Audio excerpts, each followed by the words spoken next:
హైదరాబాద్లో book my షోపై case నమోదైంది. Sun burn షోకు అనుమతులు లేకుండా టికెట్లు విక్రయించినందుకు మాదాపూర్లో కేసు నమోదు చేశారు. ఇప్పటివరకు సన్ బర్న్ షోకు అనుమతి ఇవ్వలేదు పోలీసులు.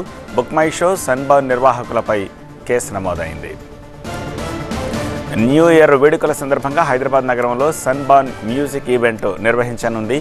మాదాపూర్లో ఈ వేడుకను నిర్వహించేందుకు ఏర్పాట్లు చేస్తున్నారు. అయితే ఈవెంట్కు సంబంధించిన టికెట్లను బుక్ మై షో ద్వారా విక్రయిస్తున్నారు. దీనిపై ముఖ్యమంత్రి రేవంత్ రెడ్డి ఆగ్రహం వ్యక్తం చేశారు. వెంటనే అప్రమత్తమైన CP Avinash Mohanty new year వేడుకలు నిర్వహించుకునేవారు ముందుగా అనుమతి తీసుకోవాలని స్పష్టం చేశారు. అనుమతి లేకుండా టికెట్లు అమ్ముతున్న వారిపై చర్యలు తప్పవన్నారు. అయితే తాజాగా బుక్ మై షోపై కేసు నమోదైంది. సన్ బర్న్ షోకు అనుమతులు లేకుండానే టికెట్లు విక్రయించినందుకు మాదాపూర్లో కేసు నమోదైంది.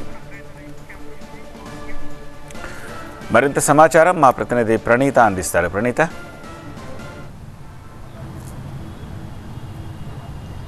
న్యూ ఇయర్ వేడుకలకు సంబంధించి ప్రతిసారి కూడా సన్ బర్న్ ఈవెంట్ హైదరాబాద్లో ఉంటుంది. గత 3 years నుండి హైదరాబాద్లో ప్రతి సంవత్సరం కూడా సన్ బర్న్ ఈవెంట్ నిర్వహిస్తూనే ఉన్నారు. కానీ ఈసారి అటు ప్రభుత్వం మానటువంటి తరుణంలో నిన్న సీఎం అటు కలెక్టర్లు ఎస్పీ కాన్ఫరెన్స్లో కూడా చాలా పర్టికులర్గా సన్ బర్న్ ఈవెంట్ గురించి ప్రస్తావించారు.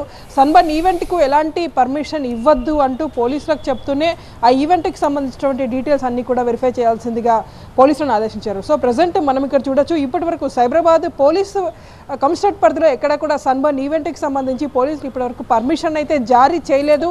కానీ ఇక్కడ బుక్ మై షోలో మనం చూస్తే సన్ బర్న్ ఈవెంట్కి సంబంధించి టికెట్స్ అన్నీ కూడా వీళ్ళు సేల్కి పాల్పడుతున్నారు. సో ప్రజెంట్ ఇక్కడ మనం చూడొచ్చు, బుక్ మై షో ఓపెన్ చేయగానే ఇక్కడ Sunburn new year event 2024 కొడితే December 31st 8 o'clock నుండి ఈ ఈవెంట్ ఆర్గనైజ్ చేసినట్టు మనకు కనిపిస్తుంది. దీంతోపాటు ఇక్కడ టికెట్స్కి సంబంధించినటువంటి సేల్స్ కూడా చూడొచ్చు. 2299 స్టార్టింగ్ ప్రైస్, ఇది దాదాపు 2300 రూపీస్ నుండి స్టార్టింగ్ ప్రైస్ పెట్టి ఈ విధంగా సన్ బర్న్ ఈవెంట్కి సంబంధించినటువంటి టికెట్ల విక్రయాన్ని బుక్ మై షో ద్వారా నిర్వహిస్తున్నారు. సో దీంతో బుక్ మై షోతో పాటు సన్ బర్న్ ఈవెంట్ ఆర్గనైజర్స్ పైన కూడా మాదాపూర్ పోలీస్ స్టేషన్లో ఇప్పటికే కేసు నమోదైంది. ఇప్పటి వరకు సన్ బర్న్ ఈవెంట్కి ఎలాంటి అనుమతి ఇవ్వలేదన్నటువంటి అంశాన్ని సైబరాబాద్ పోలీసులు స్పష్టం చేస్తున్నారు. దీంట్లో టికెట్స్ బుక్ చేసినటువంటి వాళ్ళు కూడా ఎక్కడ సన్ బర్న్ ఈవెంట్కి టికెట్స్ బుక్ చేసుకోవద్దు, దానికి సంబంధించిన పర్మిషన్ కూడా ఎట్టి పరిస్థితుల్లో ఇవ్వబడదు అనేటువంటి అంశాన్ని అయితే పోలీసులు స్పష్టం చేస్తున్నారు.